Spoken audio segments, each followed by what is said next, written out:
Saya sebenarnya malu disebut kiai, Bu ya. Karena cuma dompleng. Kebetulan bapak saya disebut kiai, akhirnya saya walaupun begini disebut kiai. Tetapi ada beberapa hal yang ingin saya sampaikan kepada Buya, mungkin sebagai koreksi. Satu, kitab Ghiyasul Umam fil Tiyasiz Zulam bukan karangan Imam Al-Juwaini, tetapi karangan putranya Imamul Haramain. Dua, ada teks yang sangat saya hafal sekali. Faqad dzakara al-Imam Al-Hafidh Ibnu Asakir an Ibnil Munzir annahu qala la yashukku ahadun min ulama'ina anna Rasulullah sallallahu alaihi wasallam wulida fi amil fil wa bu'itha ala ra'sil arba'in. Imam Ibnu Asakir dari Al-Hafidh Imam Ibnul Munzir, beliau berkata, tidak ada satupun para ulama yang ragu-ragu bahwa baginda Rasul dilahirkan pada tahun gajah dan diutus sebagai nabi pada usia 40. Tetapi pada sore ini, mohon maaf, sepertinya ulama tidak ada yang ragu, tetapi Buya Ar-Razi Hasim agak ragu.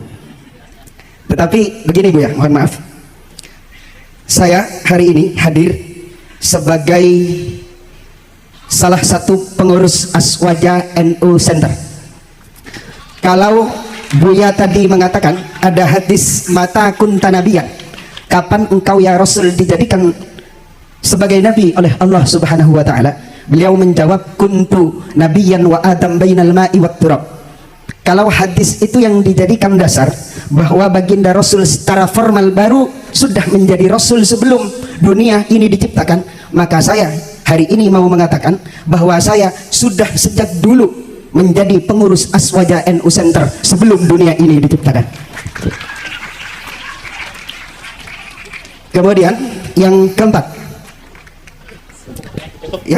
mohon maaf, kajian kita pada sore hari ini sepertinya bukan tentang urgensi kitab kuning dalam berbangsa dan bernegara, tetapi lebih ke pembahasan urgensi thariqah dalam berbangsa dan bernegara.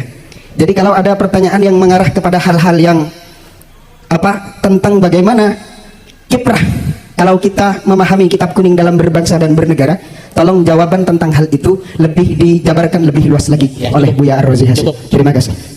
Nah, demikian Bu ya, langsung dijawab. Syukron atas tasihnya. Seharusnya antum salah satu pembicara pada sore ini ya. Syukron. Baik, mengenai yang pertama, diriwayatkan oleh Imam Al-Hafiz Ibn Asakir, ana adri bihadhi riwayah, saya juga tahu riwayat ini ya. Beliau beriwayatkan dari Al-Hafiz Ibn Al-Munzir, tidak ada syak bahwa Nabi dilahirkan pada tahun fil, la syak. Wa bu'itha, la syak. Apa arti bu'itha? Ma makna bu'itha? Apa arti bu'itha? Apa artinya Kiai? Diutus sebagai seorang nabi secara formal. Itu kalam antum atau teksnya? Terserah Buya Ar-Razi. Enggak, saya tanya karena antum mengungkapkan teks, saya tanya, ma makna bu'itha? Hal fi farq baina bu'itha, bi'tsah dengan nubuwah, bi'tsatur risalah dengan nubuwah, fi farq. Enggak usah pakai kalam itu dulu, pakai kalam Imam Darimi aja. Ada di Sunan Darimi. Abu Darda bertanya, wahai Rasulullah, kapan engkau sadar? Mata tadri? Kapan engkau sadar engkau seorang nabi? Enggak usah pakai kitab Ibnul Munzir, kejauhan itu mutaakhirin. Ini levelnya dia satu tabaqat dengan Imam Ahmad bin Hanbal. Wafatnya 255 Hijriah. Tetapi Imam Bukhari juga beberapa saat sama-sama berguru dengan beliau. Tapi umurnya lebih tua karena lahirnya 181 Hijriah. Ya, saya tahu antum ketua NU apa tadi? Aswaja Center. Ya, alhamdulillah, syukran, jazakallah khair ya. Ini hadis diriwayatkan oleh Imam Darimi, lahirnya tahun 181 Hijriah. Ketika Ibnu Barak wafat. Maka dia umurnya dekat dengan Ahmad bin Hanbal, pendiri Hanbali. Di situ ada riwayat, kapan engkau sadar wahai Rasulullah engkau seorang nabi? Jawaban Nabi SAW apa? Ketika aku bermain dengan anaknya Halimah, tiba-tiba dadaku dibedah, diambil oleh dua sosok terbang dari atas. Itu beliau sadar beliau seorang nabi. Antum umur segitu sudah sadar belum jadi ketua NU Center? Aneh tanya serius, sudah sadar belum? Syai'ani mukhtalifani, dua hal yang berbeda. Antum menyadari sebagai ketua NU Center beda dengan Nabi SAW. Dua hal yang berbeda. Ada, apakah kalam Ibnul Munzir yukhalifun Nabi sallallahu alaihi wasallam? Bisakah kalam Ibnul Munzir mengalahkan kalam Nabi? Mata tadri annaka nabiyyun. Kapan kau tahu engkau seorang Nabi sallallahu alaihi wasallam? Enggak bisa. Maka kalam itu bukan Ibnul Munzir yang salah. Anta mukhti fi fahmi ma'na al-bi'tsah. Kita berbicara bab nubuwah, la bi'tsah ya akhi. Ya, kita enggak ngomong tentang bi'tsah, muttafaq annahu bu'itsa fil arba'in. Ini aneh sengaja bil Arabian dijawab, biar yang lain nggak paham juga yang lain. Ya, bainana, mahabbah baini wa baina. Baik, khalas. Apa lagi? Baik, semakin sore kayaknya semakin seru ini. Apalagi nanti kalau Ibu Nyai sempat juga menyampaikan pemikiran-pemikirannya tentang tema kita pada sore hari ini. Oh, yang terakhir soal thariqah. Ya, khalas. Adakah thariqah tidak pakai kitab? Kalau ada bid'ah, dalalah. Maka antum melihat saya berbicara kenapa saya bawa tentang nuansa spiritual dalam bab kitab. Karena saya menemukan justru kebangkitan rohani spiritual saya ada di dalam kitab. Mungkin kita beda pandangan, nggak masalah. Dan saya melihat orang-orang yang membackup negeri ini salah satunya orang yang baca kitab dan dia seorang mursyid thariqah. Dulu presiden yang lama juga sama sebelum presiden ini. Kalau dia lagi ada masalah dikumpulkan mursyid-mursyid kiai-kiai ke istana, zikiran la ilaha illallah. Ada. Mereka cuma mengamalkan satu hadis qudsi, la ilaha illallah hisni. La ilaha adalah bentengku. Siapa yang masuk bentengku aman dari gangguan ya, siksaku apalah segala macam. Itu dipakai, maka aman waktu memerintah. Sekarang dibongkar-bongkar lagi. Paham maksudnya ya? Adakah thariqah terlepas dari sosok seorang kiai? Adakah thariqah terlepas dari sosok kitab kuning, dari ilmu-ilmu yang ada di kitab kuning? Gak ada. Saya yakin, hakul yakin, antum pasti belajar sejarah. Kerajaan Banten dulu dipimpin rajanya, sultannya seorang sufi dan mengajar kitab. Di Banten ada Sultan Hasanuddin. Sanad-sanad kita beberapa kitab ke beliau sebenarnya, sanad thariqah. Mereka memimpin negara seorang sufi. Di Riau, di Kalimantan, di Aceh, semuanya, hampir semuanya. Ya. Bahkan thariqah Sanusiyah, thariqah Naqsyabandiyah, ya, bahkan di Maghrib itu apa aja ada thariqah, Tijani, Siddiqiyah, Ghumariyah, Juzuliyah, Masya Allah. Dan raja-rajanya ngaji kitab, dipandu oleh kitab. Ya. Kenapa saya nggak banyak berbicara bab politik bernegara? Ya itu lebih paham beliau lah, itu bagian ranah beliau, takut lebih salah lagi saya kalau ngomong. Maka saya menghindar-hindari bab itu dari tadi. Ya, barangkali itu Kiai ya. Baik. Dan saya kira cukup ya Kiai Musi. Nanti berlanjut di diskusinya di warung kopi saja nanti. Baik, ini memang menarik. Saya sering diskusi dengan beliau Kiai Abu ya. Saya punya forum kajian tafsir Al-Quran bersama beliau yang setiap bulan. Jadi memang diskusinya memang sangat luar biasa. Ada dirasah naqdiyah, ada dirasah tahliliyah juga. Baik, saya persilahkan yang ini yang oh ya silakan yang itu sudah kadung Kiai Abdul Hadi ini, tapi bukan Buya ini. Masih Kiai sih levelnya. Assalamualaikum warahmatullahi wabarakatuh. Kalau yang tadi itu Kiai beneran, kalau ini santrinya, santrinya Buya. Saya mengikuti channelnya Buya Rozi lebih 2 tahun. Alhamdulillah sejak corona jadi aktif mengikuti dengan nuansa kontroversinya. Tadi pemandu belum menjelaskan, Buya ini sudah menikah, setahu saya di YouTube ya. Jadi tadi kalau ada yang menawarkan Mbak Kiai masih ada 2 putrinya, nggak tahu kalau mau menambah. Terus ini supaya nggak serius, yang 2 tadi sangat serius, Buya. Saya ini sekarang yang tidak serius, Yang pertama yang saya tidak serius, saya mengharapkan Buya itu ngajar melalui channelnya, ya mungkin punya channel sendiri. Walaupun yang saya tahu di YouTube-nya itu beraneka ragam di masjid-masjid atau di majelis-majelis yang diadakan oleh artis-artis, sehingga kita bisa mengikutinya. Itu satu. Yang kedua, ini selama saya ikuti pengajian-pengajian Buya di YouTube, ada satu hal yang sampai sekarang mengganjal dalam diri saya. Bagaimana menyatukan akal, hati untuk satu arah. Dalam pengertian satu arah bisa menjadi hamba yang soleh di hadapan Allah. Kadang-kadang bertentangan antara yang ada di akal dengan yang ada di hati. Yang kedua, ini Buya terkait dengan penjelasan-penjelasan soal ilahiyah. Kadang-kadang akal sangat terbatas memahami soal ketuhanan. tapi hati tidak terbatas. Walaupun tadi Buya menjelaskan sudah membatasi, cukup tafakkaru fi khalqillah wala tafakkaru fi dzatillah. Nah, tapi dalam penjelasan Buya itu banyak menjelaskan tentang Allah yang bersemayam dalam diri atau jiwa. Tidak tahu apa itu di akal atau di hati. Saya yang nggak bisa, mungkin bisa dijelaskan oleh Buya. Terakhir terkait dengan Kiai Haji Abuya Bushro Karim, tadi Buya meminta untuk bisa mendirikan torikoh. Saya setuju itu. Torikoh siasa. Ini tambahan informasi ke Buya. Beliau ini ketua DPRD 2 periode, bupati 2 periode, ketua partai nggak ketemu periodenya. Artinya kalau dalam soal torikoh siasa cukuplah beliau politisi yang soleh, dan insya Allah yang hadir di sini ini banyak santri beliau dalam soal politik. Dalam soal kitab saya juga sering mengikuti channelnya walaupun sering putus-putus. Seperti kata Buya tadi, mungkin pengelolanya masih perlu belajar IT lagi ya.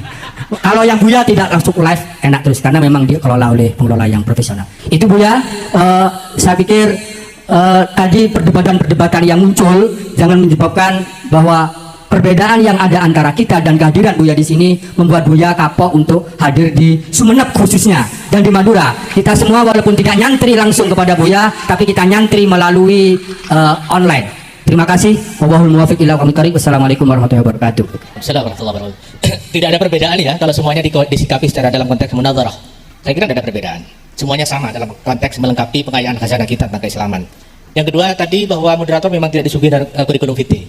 Jadi tidak sempat memperkenalkan beliau karena saya melihat bahwa al-ma'ruf la yu'arraf. Jadi orang yang sudah terkenal tidak perlu diperkenalkan lagi. Karena yang qabilu al-mu'athira itu hanya nakiratun. Sementara Buya sudah makrifat di mana-mana di channel YouTube-nya. Alhamdulillah kali ini kita datangkan langsung beliau dan sempat mengaji kepada beliau. Baik, pertanyaan soal akal dan hati Buya. Jadi hubungannya seperti apa? Kemudian suluk ilahiyah dan tariqah Kiai Bushro ini. Silakan. Ya, tariqah al-Bushrawiyah. Ya. Baik, Bapak Ibu para kiai, para pucai santri. Tadi ada yang terbakar kayaknya. Santai aja. Allahumma shalli ala Sayyidina Muhammad ya. Jidal munazarah bahsul masail itu masa lalu, makanya saya menghindari biasanya jidal-jidal ya. Mohon maaf Kiai ya, saya menghindari sekali karena kalau dipancing takutnya masuk, sayanya masuk nggak bisa keluar ya. Itu pesan dari guru saya ya. Tapi kalau ada yang bertanya dan ada yang mau mubahasa, saya terima ya. Tapi saya nggak akan datang kalau diundang debat. Tapi kalau mau datang, tafadhal, ana maftuhu ra'yan aqlan wa qalban insyaallah ya, nggak ada masalah. Kita memang perlu, mungkin ada kalam saya yang tidak pas didengar ya, seperti kalam Ibnu Munzir pun seorang kiai bisa beda faham antara saya dan beliau, kan bisa beda faham ya, apalagi jika itu muncul di dalam sosial media, itu sangat mungkin ya. Makanya saya kemudian berinisiatif dari dulu kalau kajian kita pakai kitab, jadi ketika mau bahasa kita kitab dengan kitab. Tapi setahu saya sepanjang ini berdebat dan melihat sejarah perdebatan, orang berdebat kalah tidak terima, menang pun tidak ada rasa apa-apa. Dua-duanya kalah di sisi Allah. Karena dua-duanya sama hatinya keras. Satu hati keras merasa menang, merasa benar. Satu hati keras karena merasa malu. Itu kenapa Allah mengharamkan jidal. Yang boleh itu tas'al ya, yang tidak menyebabkan isa'ah fil qulub, qaswah fil qulub ya. Syukran tadi masukannya dari Pak siapa tadi? Ustaz Abdul Hadi ya. Insya Allah nanti kita buat channel sendiri. Insya Allah nanti ya, insya Allah. Mungkin cari waktu yang kosong dulu lah kita. Bagaimana cara menyamakan, mepaskan antara kolbu dan akal? Sebenarnya akal kolbu itu tidak perlu dipisah-pisahkan seperti gambaran pikiran kita. Di Quran, coba perhatikan. Lahum qulubu ya'qiluna biha. Kan ada dua ayat tuh ya. Satu sindiran di surah Al-A'raf, satunya surah apa itu? Al-Hajj ya. Al-Hajj 26 seingat saya, mohon dikoreksi, benar Al-Hajj ya? Itu justru pujian. Ternyata ada satu pesan di ayat itu, jadikan kolbu sebagai server, sebagai khazanah, sumber bertaakul, berfikir. Selama ini kita berfikir itu sumbernya hissi, hawas, apa yang terbaca, apa yang terlihat. Tapi kalau orang berfikir, sumbernya lahum qulubu ya'qiluna biha. Mereka jadikan kolbu sebagai dasar asas marja untuk bertaakul, bertafakur, maka akan indah perdebatannya, akan indah diskusinya. Karena kolbu itu adalah baitul adab. Kolbu itu tempat adab karena Allah selalu menatapnya. Ketika seseorang tidak dengan kolbu, la adabalah, hilang adabnya. Ya. Nah, adab kalau ngaji, masih ingat kita kalau ngaji kirim Fatihah kepada musannif, benar nggak? Itu supaya dari akal kita kembali yang liar ini dikembalikan ke rumahnya. Itulah rahasia baca Fatihah sebelum ngaji. Ya. Tadi mungkin kita belum baca Fatihah sebelum ngaji, tapi kan tadi sudah dimulai doa, ya nggak? Ya. Mungkin kita berdoa belum pakai kolbu, barangkali. Nah, itu yang membuat kita ketika ngaji, gurunya siapa aja, itu nggak akan bisa memilah nanti.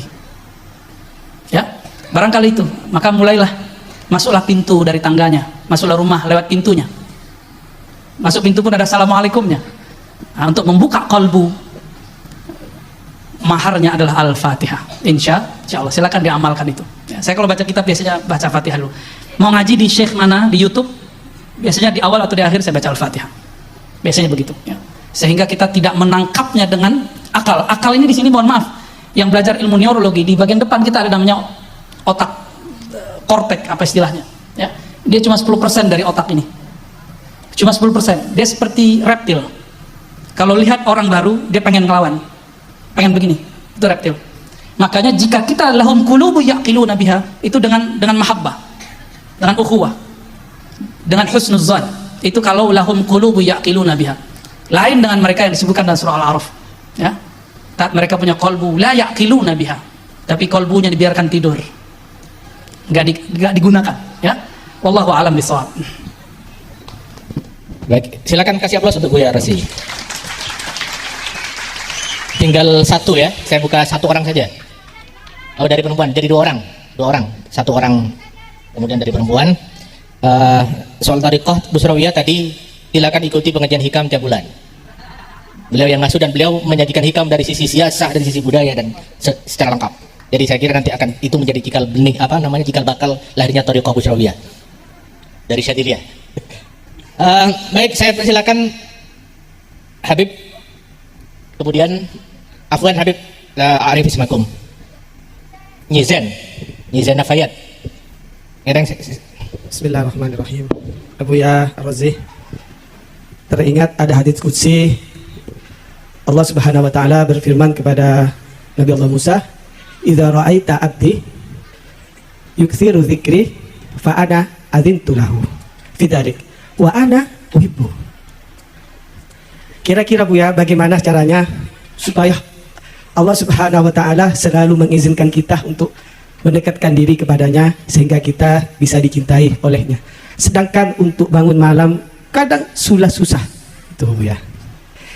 Yang kedua, saya yakin orang-orang seperti Buya ini termasuk orang yang diizinkan oleh Allah untuk memberikan tausiah, untuk ingat kepada Allah. Berarti Buya termasuk adzintulahu. Tidak. Dan saya berharap berdirinya saya di tempat ini, karena ini saya selalu diingat dengan Buya. Ada seorang Habib yang bertanya di Sumeneb kepada Buya, karena saya yakin pandangan Allah saat ini tertuju kepada Buya, sehingga di saat Allah Ta'ala memandang hati Buya, ada nama saya di hati Buya, sehingga saya juga dipandang oleh Allah Subhanahu Wa Ta'ala. Terima kasih. Assalamualaikum. Langsung apa ya? Silakan Yesen yang terakhir.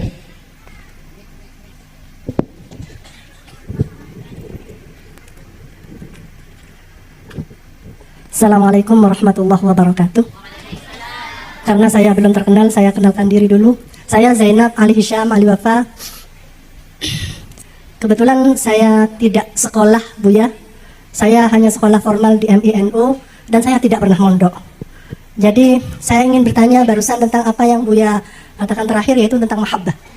Guru saya pernah berkata ad-din al-hubbu, dan suami saya mengatakan ad-din at-taklif, sedangkan kakak saya mengatakan ad-din al-aqlu, karena la dina liman la aqlalah. Kembali kepada mahabbah, saya ingin bertanya bagaimana tentang ad-din al-hubbu menurut pendapat Buya sebagai ahli thariqah. Demikian. Assalamualaikum warahmatullahi wabarakatuh. Syukran Habib, husnuzannya. Tapi saya tidak sebaik yang antum pikirkan, bayangkan. Fi qalbi syawa'idud dzunub, fi qalbi kadarat waz zulumat wal hujub, hujubun fawqa hujubin, Kolbu saya terlalu kotor untuk dipandang oleh Allah. Tapi rahmat Allah lebih luas dari kolbu saya, kolbu kita semua. Maka seperti kata Imam Syazili dalam Hizb Al-Bar, Hizbul Kabir, ya Allah, kalau siksa murka kami memang pantas disiksa, tapi rahmatmu aula, rahmatmu lebih utama untuk mendapati kami. Ini modal kita cuma itu, modal kita cuma Bismillahirrahmanirrahim. Rahman Rahim nggak ada lagi ya. Dan Rasulullah disebutnya dalam Sahih Muslim ya, disebutkan wa dzakara annahu raufun rahimun. Nah, itu perkataan sahabat Ibn Mut'im yang apa katanya, Rasulullah itu disebut oleh Allah di dalam Al-Quran rauf rahim. Dan kita sudah dengar sering setiap kali maulid, wa ma arsalnaka illa rahmatan lil alamin. Maka yang kita lakukan, yang saya lakukan setiap hari hanyalah bersolawat, solawat. Karena solawat itu semoga dengan solawat ini Allah mengizinkan nama kita ada dalam daftar syafaat Rasulullah Sallallahu Alaihi Wasallam. Yang dipandang Allah kan cuma kalbu Rasul. Jika di dalam kalbunya ada nama kita yang bersolawat, kita nastahiqu bi syafaatihi insyaallah. Ya. Tentu orang-orang yang tidak mau solawat bukan berarti dia nggak mau solawat, dia mungkin belum ada waktu aja ya. Husnuzon juga kita mau orang. Taib. Insya Allah saya husnuzon kepada siapapun yang hadir bahwa ini adalah hamba-hamba Allah yang saleh, yang di kolbunya ada tasdik, dan semoga kita termasuk yang disebut ikhwan, yang disebut karena hadis Imam Nasai. Ikhwani, ya, ada di kitab juga ya, semuanya ada di kitab. Taib, Bu Nyai, siapa tadi? Zainab. Saya juga tidak pernah nyantri sebelum kuliah, tapi dulu waktu masih MTSN dan MAN, saya nyantri kalong. Pulang jam 2 itu udah biasa. Nyantri kalong ke mana-mana karena ada kemunduran pesantren di kampung kami di zaman saya masih muda remaja. Sekarang masih muda juga sih. Dulu ada ratusan ma'had di tempat kami mati suri. Maka saya iri dengan orang-orang Madura. Setiap pojok, setiap gang ada pesantren. Ya, bahkan dalam satu gang ada lebih dari satu pesantren. Kok bisa ya? Pulaunya nggak sebesar Sumatera, tapi pesantrennya sangat ramai luar biasa. Barakallahu fikum. Ya. Itu sebabnya ketika Allah izinkan saya membaca kitab-kitab kuning, kitab-kitab tidak berharokat, saya nggak mau lepasin waktu kuliah. Itu alasannya. Jadi saya baru mampu baca kitab itu kelas 1 MAN. Baru mampu baca kitab. Didoakan seorang mursyid namanya Syekh Hasan Basri, yang saya dulu ngaji kitab hikam dengan beliau. Tapi waktu beliau ngajar kitab, saya belum bisa baca, cuma tahu halamannya. Kalau halaman kan kita juga tahu kan, ya angka-angka. Didoakan beliau meninggal. Gak lama setelah itu, saya kayak mengerti aja baca kitab, heran juga. Dalam waktu cuma pendek 3 bulan, ya. Barokah al-madad minasadah, ya. Jadi nggak bisa Ustaz, Thoriqoh laduni pisah dari kitab, nggak bisa. Semuanya dari kitab, ya. Kita berbicara dengan apa yang kita rasakan. Ini yang saya rasakan, ya. Dalam saya, kenapa kemudian muncul nasionalisme dalam diri saya, muncul hubbul watan dalam kalbu saya, itu karena hasil baca kitab. Ya. Lalu, apalagi tadi pertanyaannya? Ya, ada ungkapan, ini ingat, ini bukan hadis. La aqla liman la dinalah, itu bukan hadis. Tapi itu ungkapan ulama. Sama dengan awaluddin ma'rifatullah, itu bukan hadis. Itu kalam ulama. Ya. Tidaklah ada agama bagi orang tidak ada akal. Maka ad-din aqlun. Tapi ingat, ini athar falsafah. Ini pengaruh falsafah dalam beragama. Lalu bagaimana dengan ad-din taklif? Agama itu beban, tugas. Ini atharul fuqaha. Pengaruh ahli fikih. Lalu ad-din al-hub. Ini pengaruh dari ahlul ihsan. Jadi lengkap sudah. Ini bukan untuk dibenturkan, tapi ini 3 jalan yang harus 3 rukun yang mesti digabung. Fama huwa ad-din? Ad-din salasah. Al-aqlu wat taklifu wal hubb. Itulah Islam, iman, ihsan. Dan semuanya dari kita. Ya. Jadi hub itu cinta. Kalau agama hanya diartikan Ustadz boleh nggak ini, Kiai boleh nggak ini, Abuya apa hukumnya ini? Itu taklif. Seakan-akan beragama itu beban. Tapi ini harus diketahui karena ini wajib syar'i. Fardu ain kah itu, fardu kifayah kah itu. Tapi kalau sudah orang masuk ke bab mahabbah, yang tadi dikira itu taklif jadi nggak taklif. Ini sebagai contoh, suami istri menghidangkan nasi makan buat suami, kalau itu nggak ada rasa cinta, beban nggak? Minta gaji ibu-ibu, sanggup nggak kayak gaji ibu? Nggak sanggup kita ngaji istri-istri kita, nggak sanggup.